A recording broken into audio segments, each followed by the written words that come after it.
Hi there, Imef, and I'm back with some more Minecraft. So today I'm going to update you on how I am doing with my custom app called The Hacker, which uses a mod called Computercraft. So if you don't know what Computercraft is, I recommend you have a look on the forum, on the link I actually put in the description. And for those who do know what Computercraft is but need some help, I also recommend you have a look at my tutorials. There are 8 of them. I'll put a link to tutorial number 1, and I'm sure you can find your way up to number 8. So today I'll be showing off more of the source code because I haven't done much building lately. So yes, I'm doing all the programming on one computer, since I'll actually have some source code which will be then used on every single computer, or at least most, because all of them will work in the same way. And plus the source code will be actually designed to adapt to each possible situation. So when I program, I have 2 computers. Reason for that is when I program on this computer, because this one is when I have all the data I need, I often struggle with something, so I have to look at the help. I do not want to exit the coding interface, so I just have a look on this computer to have a look at the help files. It's just as easy as that. So here, notice I opened the computer and GUI opened, giving me 2 options, admin or exit. So this is only a prototype of my GUI, but it will then be used for every single computer in the game, almost. The position of the text is not final, but I don't know whether it should be centered or top left, so I'll have to work on that.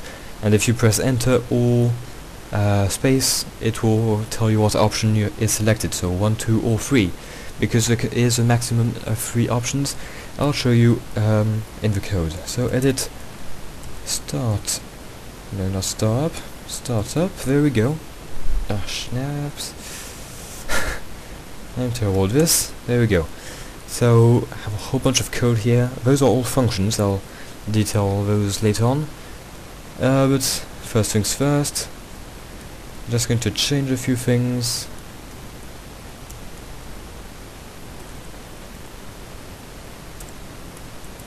This should be okay, and there we go. Now I just changed the code in just one line, and what it will do, it will display a menu, and I'll have 3 choices, which are admin, disk and exit. So I'll show you that in start up, not startup, startup.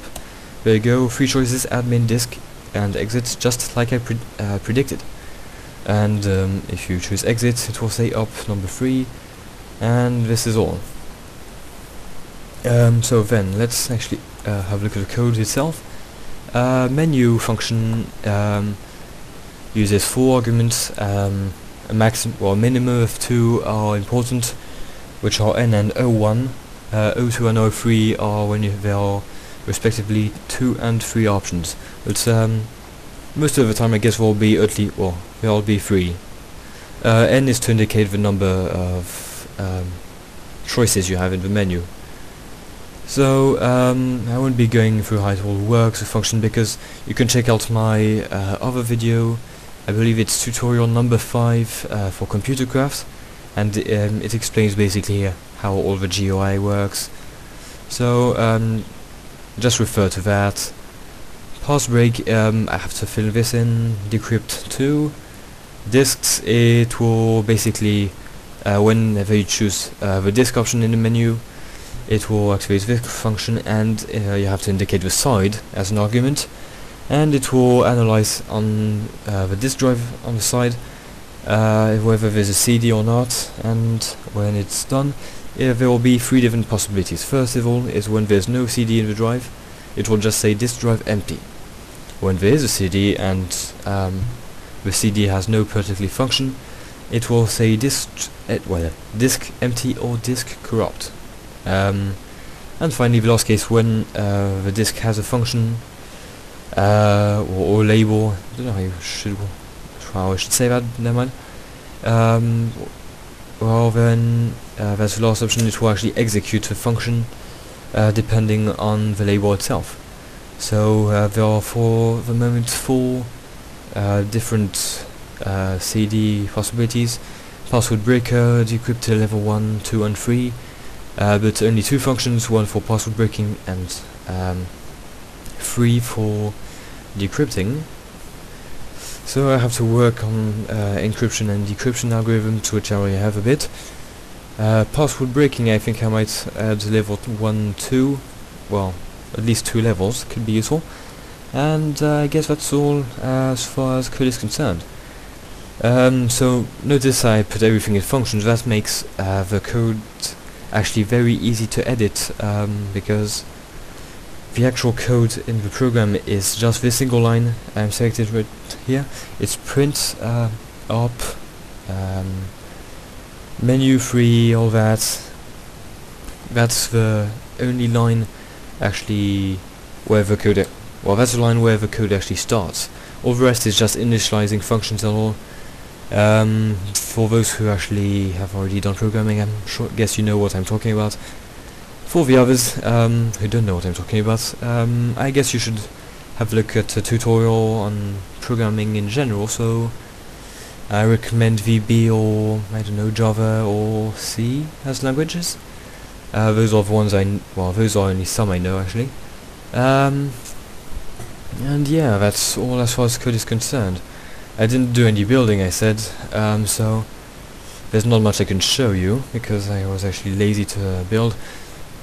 So I actually took care of all the coding, or most of it, and yeah, that's probably all for today.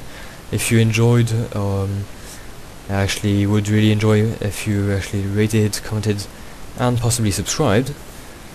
If you have any ideas or suggestions, I really encourage you to actually comment, because any feedback from you will be more than helpful. You can't even imagine how much. And finally, yeah, what do I want to say? Yes, that's it.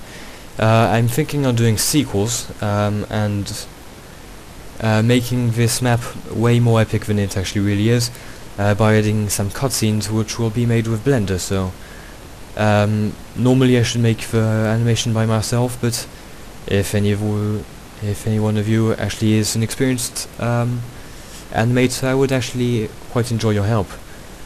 So that will be all for today. Yeah, I will see you next time, so bye.